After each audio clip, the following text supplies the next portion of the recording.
एक ये हमारा दोस्त है। हम सब में, हम 6 लोग हैं, उनमें सबसे शैतान ये आदमी है। जितनी हमारे ग्रुप में, मैंने बताया था आपको कि अलग अलग एक ग्रुप होते हैं आदमी के, महिलाओं में और पुरुषों में। ईमानदारी की बात तो ये है कि जो दोस्तों के बीच में बात होती है वो तो सार्वजनिक रूप से कहीं नहीं जा सकती है। हम खाली वैसी ही बातें कर सकते हैं जो हम आप लोगों के साथ शेयर कर सकते हैं। अन्यथा जो हकीकत में जो दोस्ती वाली बात होती है उसको आप सार्वजनिक रूप से कभी भी जो है मतलब शेयर नहीं कर सकते। ये सच कह रहे हो, बिल्कुल सच कह रहे हो। ये सच कह रहे हो। किससे सुनते हैं? राजेश जी से ही, क्योंकि रोचक किस्सों की खान वही है। आपको बहुत पुराने किस्से सुनाता हूँ। जब मेरे आज बच्ची की शादी भी हो गई, बच्चा भी शादी के मुकाम पे पहुँचा हुआ, उसकी भी 6-7 महीने बाद शादी है। जब छोटे से थे ये बच्चे, 3 साल के, बच्ची 3 साल की थी, बच्चा 1.5 साल का, इन दोनों में गैप था 1.5 साल का।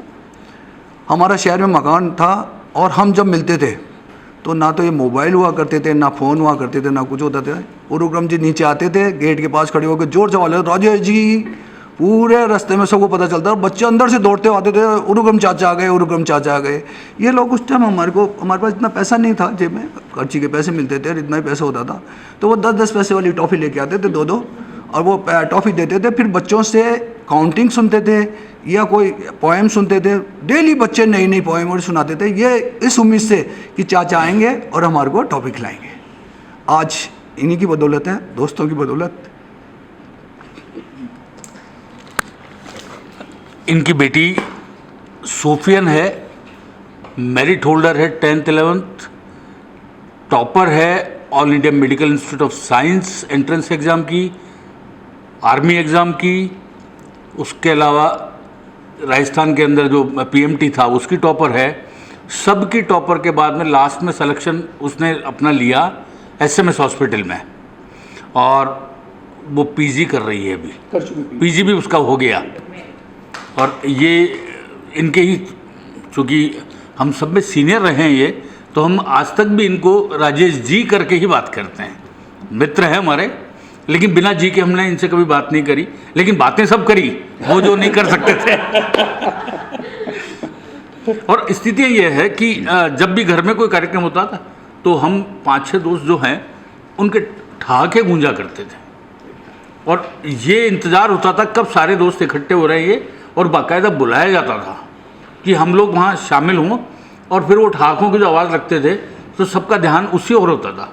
विषय कुछ नहीं होता था हंसने का, कुछ विषय नहीं था। कोई चल रही है उसको देख के हंस रहे हम, उसको एहसास नहीं होने दे रहे। कोई अच्छी लग रही है उसको देख के हंस रहे हैं। कोई खाना कैसे खा रही है उसको देख के, लेकिन उसको एहसास नहीं कराते थे। देखिए, नहीं मैं बताऊँ, नहीं, बिल्कुल मैं क्लियर करता हूँ रेणु जी, ये मानवीय स्वभाव है। पुरुष को देखकर कभी भी कोई टिप्पणी नहीं करेगा, वो नेगेटिव टिप्पणी करेगा। और मित्रों में तो कभी नहीं करेगा कि देख सालों को पैंट पहननी भी नहीं आती ढंग से, ठीक है ना। और कोई स्त्री होगी या लड़की होगी तो ये एक मानवीय स्वभाव होता है कि वो अपोजिट उसके प्रति कोई अच्छी टिप्पणी करता है। हमने कभी भद्दी और अश्लीलता कभी नहीं करी, और हमने कुछ बात भी करी होगी ना तो हम मित्रों तक सीमित रखी हमने। और उसका परिणाम ये रहा कि हम खूब मस्ती करते थे। हम लोग हर महीने 11 साल तक का तो मुझे याद है, हम लोग 11 साल तक गिरिराज जी की परिक्रमा जाते थे हर महीने। तो उसके हम लोग लगातार 5 लोग गिरिराज जी की परिक्रमा जाते थे हर महीने। यहाँ से अपने जलेबी चौक से 4-5 बसें लगती थी यहाँ से, और हर पूर्णिमा के पहले जो सैटरडे संडे आता था उसमें जाते थे। तो उन 5 बसों वालों में आपस में लड़ाई झगड़े होते थे हमारे 5 को बिठाने के लिए एक साथ। ये सब एक बस में बैठे हैं, ये एक साथ हमारी बस में बैठे, हमें आगे आगे सीट मिल जाती थी, और ये कहते थे नहीं आप तो हमारे साथ ही चलो, क्योंकि हम लोग भजन गाते थे, गानों के साथ भजन गाते थे। और भजन में इतना रस होता था हमारे भजन में, हम जब 5 एक साथ गाते थे तो रात को जाते थे, और रात को 12-1 बजे वहाँ पहुँच के फिर परिक्रमा करते थे। वहाँ की एक याद मुझे आती है, हम लोग एक बार उद्धव कुंड में बैठे थे, हम परिक्रमा करके थके हुए थे, उद्धव कुंड में बैठे थे। दिल्ली से एक परिवार आया हुआ था, वो वहाँ नहा रहा था, एक आदमी नहा रहा था, एक लड़का जवान ही था करीब 25-30 साल का, वो वहाँ नहा रहा था। नहाते नहाते उसका पाँव स्लिप हो गया तो उसके साथ में उसके मामा आए हुए थे, उन्होंने मामा ने उसका हाथ पकड़ा तो मामा भी उसके साथ स्लिप हो गए, और वो दोनों पानी के अंदर चले गए। हम लोग खूब चिल्ला रहे यार ये गया, बचाओ कोई तो बचाओ, कोई बताओ। वो पानी के अंदर गए, पानी से बाहर नहीं आए।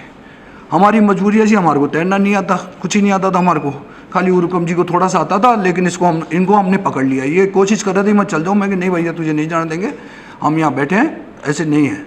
लेकिन वो हम करीब आधे घंटे वहाँ बैठे, आधे घंटे तक वो पानी से बाहर नहीं आए। फिर जब आए तो उनकी डेड बॉडी बाहर आई थी।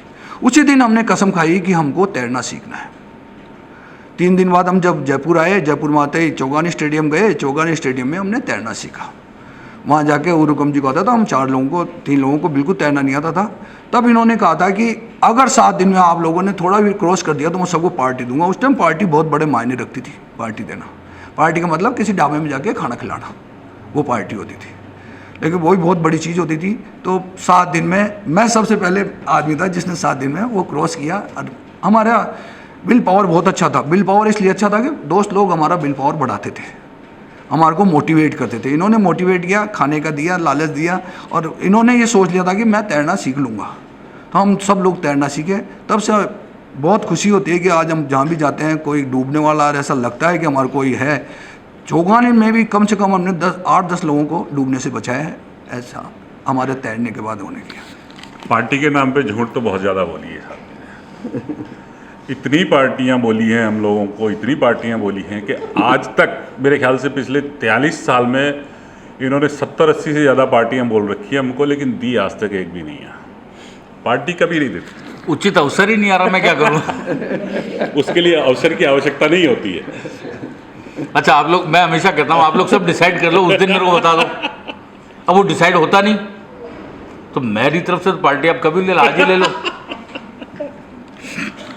ऐसा ही एक वाकया, मेरे एक मित्र हैं जो हमारे साथ गई हैं, अजय जोशी, हमारे RSCB में हैं, सिविल इंजीनियर हैं और एक्सीएन है। मेरा मानसौर में मकान है, शहर में है, मानसौर में मकान था। मानसौर में हाउसिंग बोर्ड वालों ने मकान दे रखा था। उस मकान में मुझे तुड़वा के मकान बनवाना था। तो हम कभी 1-2 साल से बातें करते आपस में बैठते थे। मैं कि यार मकान तो बनवाना ही है, मकान बनवाना है। कहते यार क्या चालू कर। ऐसे करते करते 2 साल चले गए। फिर मैंने एक बार जोशी को कहा, मैं कि यार जोशी कर यार कुछ।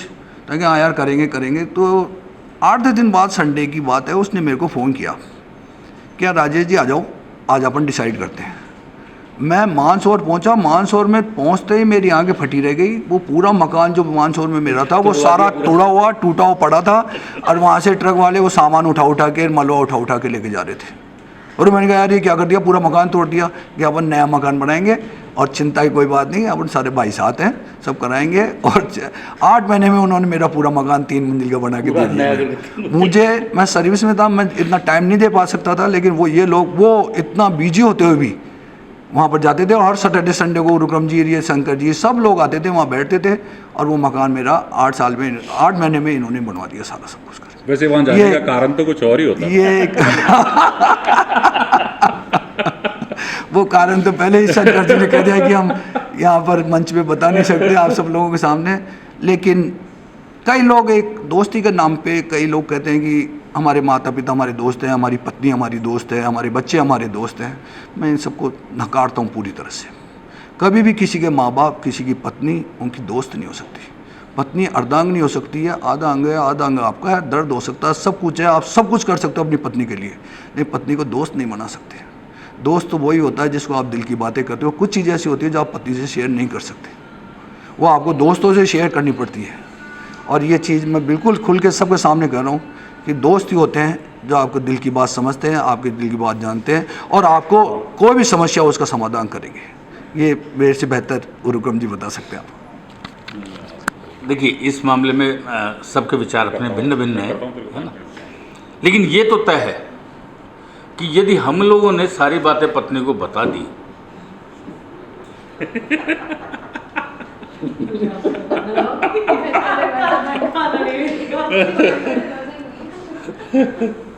तो परिणाम तो खैर हमें तो पता है।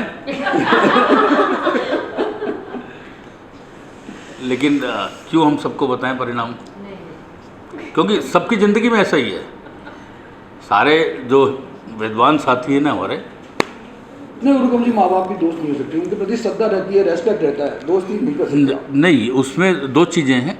हम उसके नाम बदल देते हैं। हम जहाँ खुलापन माता पिता के साथ आ गया तो हम उसे दोस्ती का नाम दे देते हैं। जबकि डर, उनके प्रति आस्था, उनके प्रति जो समर्पण, उनके प्रति जो आदर भाव है, वो अलग चीज़ है, वो स्वतः आता है। आप दोस्त के पाँव छू के बताइए, देखा बताइए अपने दोस्त के पाँव छू के आप, छूते ना राजेश सिर्फ मौत के बाद, राजेश जी के छूते वो मरेगा तब उसको छूएंगे पाँव, लेकिन आप माता पिता के पाँव तो नियमित छूकर ही निकलते हैं ना। ये तो है। आप पत्नी के पाँव छू के बताइए। मैं तो छूता हूँ भैया। आप पाँव छूने की बात कर रहे हो, इसको उनको पता है कि ये प्रोग्राम उनको देखना है, ये आप तय बात पाँव है। छूने की बातें कर रहे हो। पाँव उनके छुए जाते हैं जिनके प्रति आपका अंदर आदर का भाव होता है। दोस्तों से तो गले ही मिला जाता है। गले इसलिए मिला जाता है कि जब दिल से दिल मिलते हैं, आपस में मिलते हैं, जब दिल से दिल मिलते हैं वो दोस्त ही है। इसलिए दोस्त से तो हमेशा गले ही मिला जाता है। उनके पाँव तो छू ही नहीं सकते। आपस रेणु जी को में दो। हम सब यहाँ एकत्रित हुए, हम सब ने अपनी अपनी दोस्ती की बात की, बहुत अच्छा लगा। निष्कर्षतः मैं यही कहूँगी कि सच्ची दोस्ती प्रेममय होती है, मोह से दूर होती है। जिससे हम मोह करें वो दोस्ती होती नहीं है, क्योंकि मोह संकुचित होता है, स्वार्थ उसमें होता है। लेकिन दोस्ती पाक होती है, बेवजह होती है, व्यापक होती है और निस्वार्थ होती है। तो हम दोस्तों से प्रेम करते हैं, मोह नहीं करते। इस बात को मैं आपको बताना चाहूँगी। दोस्त वही होता है जो हमें निस्वार्थ रूप से आगे बढ़ाए। और ये मैं दोस्तों के लिए ही कहूँगी कि हम लोग इतने दोस्त हैं, अब भी 5 दोस्त साथ हैं, लेकिन मेरी सब सेम फील्ड से हैं, लेकिन मेरी एक उपलब्धि होती है, मुझे कोई अवार्ड मिलता है या मैं कुछ अच्छा लेखन करती हूँ, मेरी कविता आती है, अंतर्राष्ट्रीय स्तर पर आती है, ये लोग मुझे खुशी से फ़ोन करती हैं, अच्छा पार्टी चल आ जा। और ऐसा है कि हम लोग हर महीने एक बार मिल कर के पार्टी करते हैं। पार्टी तो सिर्फ बहाना होती है, मिलने का एक बहाना होती है। वहाँ बैठकर दिल की बातें करते हैं, एक दूसरे का मनोबल बढ़ाते हैं। इसी को मेरे नाम में दोस्ती कहते काश हमारे भी दोस्त ऐसे ही होते कि पार्टी। हैं। इस मामले में मेरी दोस्त बहुत अच्छी है। और विक्रम जी आप तो पार्टी दे दीजिए, हमें भी शामिल कर लीजिए। मैं कभी मना करता ही नहीं, आप तय करिए ना। चलिए अभी चलिए, देते भी नहीं है, मना भी नहीं करते। आज ही चलो, आज चलते हैं हम लोग, चले। मैं तो आप हमेशा बहाना, तैयार हूँ। बस अब बहाना नहीं एक चलेगा। दोस्ती का एक बहुत अच्छा किस्सा मैं आपको बताना चाह रहा हूँ। धीरे धीरे याद आएंगे भी। और विक्रम जी इतने काम में इतने मग्न रहते थे, इतने बिजी रहते थे, इनका वेट करीब 105 किलो हो गया था। आप कल्पना कर सकते थे कि 105 किलो में इनका कैसा शरीर हो गया होगा। हम लोगों ने खूब कहा कि यार तू थोड़ा जिम किया कर या कोई जॉगिंग किया कर या खाना कम कर दे थोड़ा, और इतना ऑयली मत खा, लेकिन ये मानता नहीं थे, बिल्कुल नहीं मानते थे।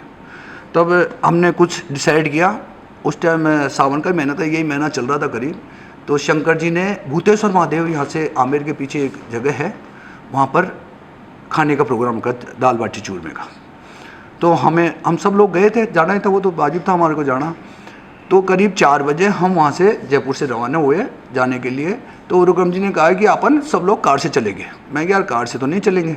फिर शंकर जी ने कहा यार कार से मत आना, वहाँ रास्ता ख़राब हो गया, कोई लैंड स्लाइडिंग हो गई है, तो आपको वहाँ पर फंसा हुआ है। तो मैंने शंकर जी पूछा यार वास्तव में हो गया? नहीं यार उसको पैदल लेके आओ, मोटा हो रहा है इतना, थोड़ा चलेगा तो होगा। हम इनको लेके चढ़े, करीब चौथाई दूर पे चले तो विक्रम जी का पूरा शर्ट गीला हो चुका था और इनसे चला नहीं जा रहा था। मैंने कहा मेरे को चिंता हो गई, मैं क्या यार उरुक तो तबीयत सही नहीं है, अपन वापस चलते हैं। इसने कहा नहीं चलूँगा। आधी दूरी पे एक दरवाज़ा आता है, दरवाजे के पास जाके तो ये लेट गए बिल्कुल। और नहीं यार मैं चल ही नहीं सकता, ये है वो है। तो उतनी देर में आमेर से शंकर जी के 4-5 मित्र हैं, वो भी उधर से जा रहे थे। वो आए, फिर इन्होंने हाथ पकड़ के हम आपस में गाने गाते हुए खूब आराम से इसको खूब तरीके से लेके और वहाँ भूतेश्वर पहुँच गए। भूतेश्वर पहुँच के हमने इनको नहलाया धुलाया। वहाँ एक कुआँ है जहाँ हम अक्सर नहाते हैं, वहीं नहाए खूब आधा पौने घंटे तक, तब इनको थोड़ा शांति मिली। उसके बाद वो भूतेश्वर महादेव की ऐसी कृपा हुई और हमारे प्लान भी सक्सेस हुआ। उस दिन से इन्होंने कसम खाई है कि मुझे वज़न कम करना पड़ेगा, करना ही है। और आप ताज्जुब करोगे, सब लोग 4 महीने के अंदर इन्होंने 30 किलो वज़न कम किया और 75 किलो पे आ गए थे, जो एक बहुत बड़ी मिसाल मानता हूँ। इतना 30 किलो वज़न तो कोई कम नहीं कर सकता, लेकिन इन्होंने पूरा कम किया। और वो सब भूतेश्वर जी की कृपा रही और हमारे दोस्तों की मेहरबानी रही इनके ऊपर, जो हमने ऐसी स्थिति बनाई। मेरे ख्याल से 83-84 की बात है, हमने वहीं भूतेश्वर जी में ही ऐसे ही एक कार्यक्रम किया था, खुद ने चूरमा दाल बाटी बनाया। हम सबने मिलाया, सबने ही बनाया था, हम सबने मिल के। बारिश आ गई, ऊपर छत नहीं थी, दो लोगों ने वो जो कंडों का जगरा लगाते हैं उसके ऊपर जो बोरी होती है, कंडे जिसमें आते हैं, वो पकड़ के खड़े हो गए, दो लोग बाटियां सेक रहे हैं। खाना खाने से पहले हम लोगों ने भांग पी सबने। भाई साहब ने थोड़ी ज़्यादा ही पी थी। इनके 3 दिन तक उस भांग का नशा नहीं उतरा। अगले दिन भी इनके स्कूल है जो इनके बड़े भाई संभालते हैं, तो ये भी कभी कभी स्कूल में जाते हैं। अगले दिन भी इनका नशा इतना ख़राब था कि फ्रिज में जितना भी खाने का सामान रखा हुआ था, घर वालों को किसी को नहीं पता, और पूरा भाई साहब सल्टा गए अंदर। मैं उसमें एक चीज़ भूल रहे हो आप, जब ये खाना खा रहे थे हम लोग, तो ये शंकर जी शायद भूल गए, खाना खा रहे थे तो ये बाटियाँ रख रहे थे, तो पास में 1-2 कुत्ते और बैठे थे। वो आके जब ये उरुक्रम जी से बातें करते, पीछे से कुत्ता आके इनकी बाटी उठा के ले जाता, तो वो कहते यार हमारी बाटी कौन खाओ, हमारी बाटी कौन खाओ, बार बार ये बोलते। शंकर जी के साथ भी एक वो संजय जी थे, उनके साथ भी ऐसे हुआ, उनकी भी बाटी कुत्ता उठा के ले जाता और खा जाता, और वो सारे खा रहे थे। ये सब चीज़ें पुरानी दोस्ती की चीज़ें हैं, बहुत मुश्किल से मिलती है।